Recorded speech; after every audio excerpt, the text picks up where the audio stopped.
আসসালামু আলাইকুম। আজকে আমি আপনাদের আরেকটি রেসিপি করে দেখাবো। আজকে আমি আপনাদের রান্না করে দেখাবো নারকেল দিয়ে চিংড়ি মাছ। প্রথমে আমরা চুলার উপর একটা ফ্রাই প্যান বসিয়ে দিয়েছিলাম।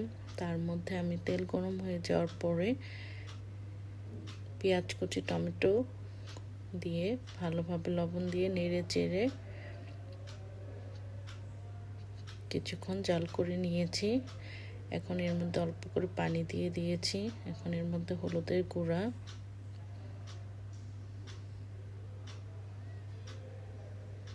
মরিচের গুঁড়া, ধনিয়ার গুঁড়া দিয়ে দিব। এখন এর মধ্যে একে একে আদা বাটা,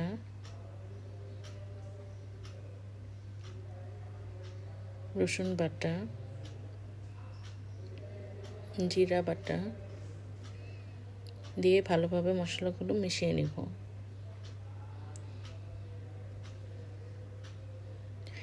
আবার একটু পানি দিয়ে ঢাকনা দিয়ে ঢেকে কিছুক্ষণ রান্না করে নেব।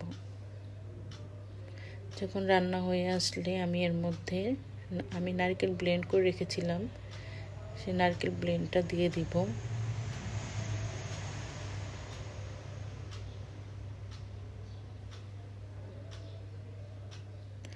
নারকেল দিয়ে মশলাগুলোর সাথে ভালোভাবে মিশিয়ে একটু পানি দিয়ে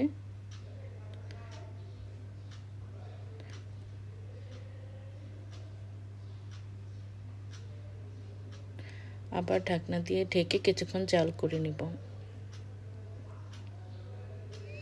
কিছুক্ষণ রান্না হয়ে আসলে আমরা ঢাকনাটা তুলে নিব। আবার এটাকে ভালোভাবে নেড়ে চেড়ে নিব। মশলা ভালোভাবে কষাইতে হবে। মশলা যদি ভালোভাবে কষানো না হয় তাহলে তরকারির স্বাদটাই নষ্ট হয়ে যায়। সেজন্য ভালো রান্না খেতে হলে অবশ্যই মশলাটা ভালোভাবে কষে নিতে হবে। আবার পানি দিয়ে আমরা ভালো করে জাল করে নিব। কিছুক্ষণ রান্না হয়ে আসলে দেখুন আমার মশলাটা কি সুন্দর কষানো হয়ে গিয়েছে। দেখে বোঝা যাচ্ছে পুরো তেল ভেসে এসেছে। এখন এর মধ্যে আমরা চিংড়ি মাছ দিয়ে দিব। চিংড়ি মাছগুলো নারকেলের সাথে ভালোভাবে মিশিয়ে নিব। এভাবে নেড়ে চেড়ে ভালোভাবে মিশিয়ে নিব।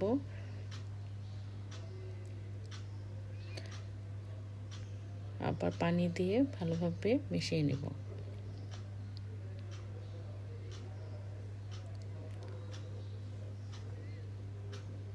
ঢাকনা দিয়ে ঢেকে আবার কিছুক্ষণ জাল করে নিব।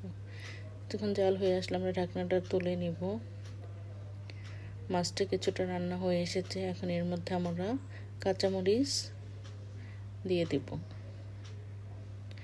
ঝালটা যে যেমন খেতে পছন্দ করেন সেরকম দিয়ে নেবেন। ঢাকনা দিয়ে ঢেকে আবার কিছুক্ষণ জাল করে নিব। আমার চ্যানেল যদি ভালো লাগে অবশ্যই আমার চ্যানেলটি লাইক, ফলো, সাবস্ক্রাইব করুন, পাশে থাকবেন। ধন্যবাদ। হয়ে গেছে আমার রান্না।